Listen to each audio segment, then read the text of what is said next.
Now I know that success doesn't come from jumping on trends early. I know that it doesn't come from constantly chasing the new shiny things, the things that are working right now. Instead, it comes from strategy, it comes from intentional focus, and it comes from consistent action. Hey, welcome back to Imperfect Action. This is episode 708. Today, I'm doing a little bit of a compare and contrast, and then and now of what I used to do in business versus what I actually do now. I mean, this business I've been doing for more than 5 years now, actually closer to 6 years, and how my approach and my strategy has changed. So back then, back in my early days of business, I cared about how many followers I had. Now I care about how many email subscribers I have. And it's pretty funny because now that I have a decent sized Instagram following, I think I've got 38,000 followers or something like that. I actually don't even really care about Instagram anymore. I hardly ever show up there outside of the content that my team is repurposing for me. But that's also because I know that my email list is what is converting. My subscribers, they click through to listen to these episodes. They register for my free webinars. They're the ones who are signing up for my courses more than the audience that is on Instagram. And that matters to me so much more than this number of how many followers I have, because followers on its own is a vanity metric. Yes, it is the one clue to someone's business size that you can see externally, but I've met people with 100,000 followers who are broke, and I've also met people with less than 1,000 followers who have a super engaged email list and a very profitable business. So it's not a very reliable gauge of how big somebody's business is or how successful or how profitable they are. Number 2. Back when I started out, I would show up online when I felt like it. And now I have systems and structure in place to ensure that my content is always consistent. I hardly ever actually log into Instagram, but my team repurposes and schedules my content. So as long as I'm creating these 3 podcast episodes every week, everything else happens consistently. We've got emails going out 3 times a week. We've got posts going out to Instagram. I don't have to think about it anymore because we now have the systems and the structure in place. And it has taken a long time to get to this point. We definitely weren't always the content machine that we are today. Like when it was just me doing every single episode, I wasn't creating all of the other content. I was so scattered. I'd show up on Instagram when I felt like it. I would occasionally miss a podcast episode if I didn't have an idea or if I was a little bit uninspired. I would try to email my list each week, but I would often miss those emails if I didn't know what to write about or I didn't feel like writing. Whereas now that we have these systems in place, I have to show up and record the podcast episodes even when I don't feel inspired, because otherwise my team can't do their jobs. Right? And once I've recorded those podcast episodes, then everyone else can step in and do their roles to make sure that everything is consistent everywhere. Okay, number 3. Back when I first started out, I worried about the outcome of every single launch. Now I treat every launch as a learning experience and as an experiment that we can build upon. The few failed launches that I've had, they've taught me so much more than the successful ones ever could have. And the lessons that I've learned from the failed ones means that I can help my own students and my clients a whole lot better than if I'd only ever had successful launches. Imagine if I was like, hey guys, I've only ever succeeded in my launches. You probably wouldn't relate to me. You would just think I was lucky and that I didn't have to work for it. But instead, I have been through all of those same tough times and I have learned so much from them. And I can share the lessons that I've learned through those tough times with you so that you avoid making the same mistakes that I did.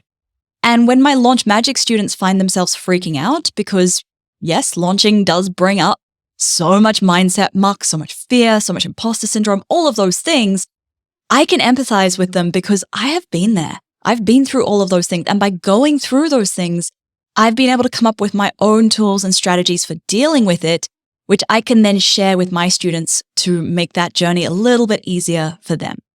Okay, number 4, I was constantly searching for the magic pill, what was working right now, and I'd be chasing that. These days, I know where I need to focus my time and my energy so I can be a lot more intentional about growing the business. I was looking for that magic pill. If a new social media platform or a new format like Reels came out, I would try to be the first one on there so that I could be, on that trend early. And that was a huge waste of my time. Now I know that success doesn't come from jumping on trends early. I know that it doesn't come from constantly chasing the new shiny things, the things that are working right now. Instead, it comes from strategy, it comes from intentional focus, and it comes from consistent action. There's no quick fix tactics involved in growing a successful business. Okay, number 5. Back when I started my business, if it felt easy or boring, if any part of my business felt easy or boring, I thought that meant there was something wrong. Now I know that actually boredom isn't a bad thing, and I started to lean into things that feel easy. It can't always be exciting. Yes, uncertainty creates excitement, but it also creates anxiety and stress and all of those other things that maybe don't feel so calming. And I remember reading a quote on Instagram a while back that stuck with me. I think it was from Jerisha Hawk, who was a guest on this show a little while ago.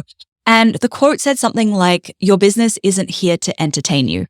So true, right? At the end of the day, yes, you want to love what you do, but you can't expect it to always be super fun and super exciting. The truth is that parts of your business will feel boring, and that's not a bad thing.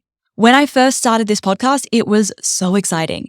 That was because it was new. It was shiny. It was novel. Every time I put an episode out there was this dopamine hit of how many people listened, how many downloads did we get? And 700 episodes later, I still love it, but in a different way. The honeymoon phase has ended. I don't get the dopamine hits from each podcast episode that goes out. And now I keep showing up and I keep being consistent with it because I know that by sharing these podcast episodes, that is how I get to help people. And that is how I get to drive growth in my business as well. Okay. When I first started out my business, I was so attached to everything happening the exact way that I wanted to. And now I am so much more flexible and open to what else is possible outside of what I had planned. These days, when something doesn't go to plan in my business, I'm able to see that bigger picture because I've been through so many little failures that have redirected me in the right direction. But if you told me back in 2016 that the very first business, the business I was building back then, would fail, I'd have been devastated. I wouldn't have been happy at all about that. But what I have built instead is so much better than I ever could have imagined or planned for. And it took me way too long to let go of that first business. Unfortunately, I didn't want to swallow my pride and close it down because I didn't want to accept that I had failed at something. And while I was desperately clinging on to that first business with all of my might, I probably missed all of these other opportunities for success. I could have started my current business earlier if I'd let go of the first business earlier. And other things that might have been a better use of my time and energy, I would have maybe spent my time there rather than hanging on to it looking this one way that I was so attached to it looking. Okay, number 7. Back when I first started, if something didn't work right away, I thought that meant I should give up on it altogether. And now I know that consistent action over time is what creates results. When I first started this podcast, it took 6 months to hit the same number of downloads that we now get in a month. And it didn't happen quickly. But through showing up over and over again, that is how the momentum started to build. And even now, sometimes growth feels slow, but then I look back to 12 months ago and we've nearly doubled our monthly downloads in the space of 12 months. These last 12 months are also the only 12 months since I started the show where I have not missed a single Monday, Wednesday, or Friday episode. And previously, I would sometimes miss episodes or I'd miss a week or two if I just didn't feel inspired or if things weren't working out great in my life or in my business.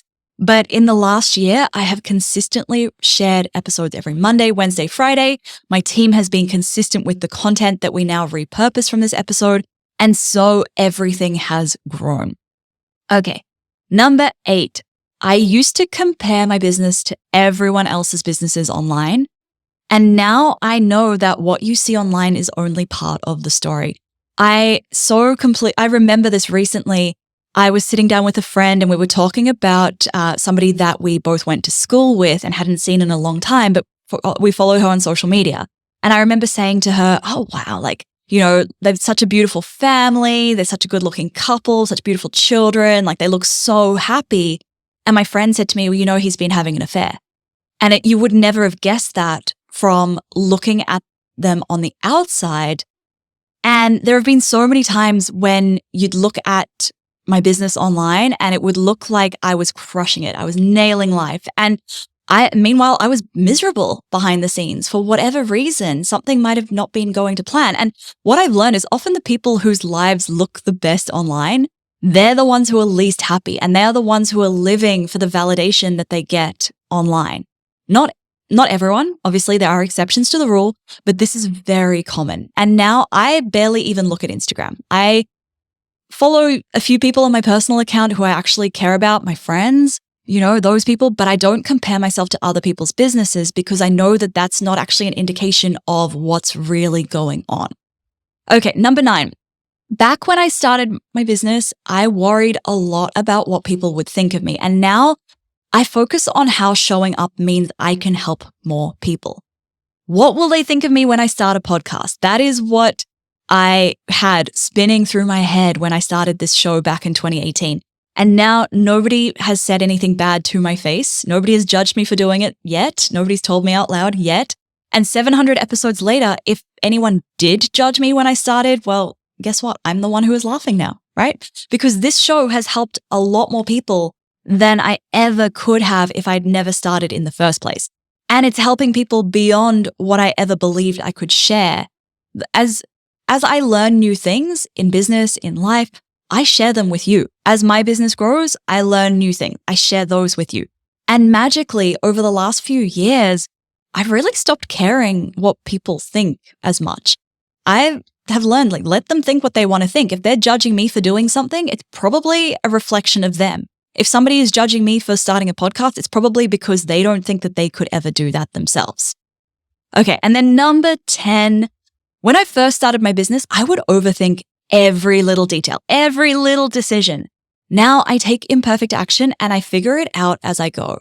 I've learned that overthinking is so unhelpful because you're usually trying to solve a problem when you don't quite have all of the facts. And so your brain makes up facts to fill in the gaps for you. For example, when you are planning out a launch, you have no idea whether that launch is going to fail or succeed. But your brain is going to tell you 100 reasons why it is going to fail. And so it's going to feel really true to you.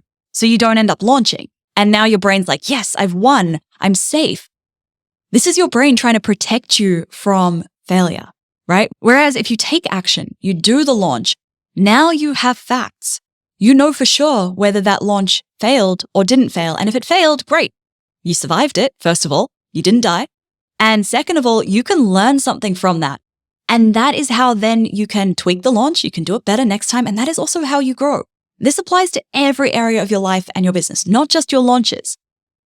Okay? You need to take that action to get the facts rather than sitting there ruminating on it, overthinking it, trying to make up facts when there actually aren't any. So there you have it. 10 things that I now do differently, how my approach to business has changed. If you're not already subscribed to the show, hit the subscribe button so you can get each brand new episode every Monday, Wednesday, and Friday. And if you haven't already left a rating or a review, please take 30 seconds to do so in Apple Podcasts. It means a lot to me. A lot of work goes into creating this show, and I read every single review. It's the highlight of my Tuesday morning when they land in my inbox. Thank you so much for listening. Catch you next time.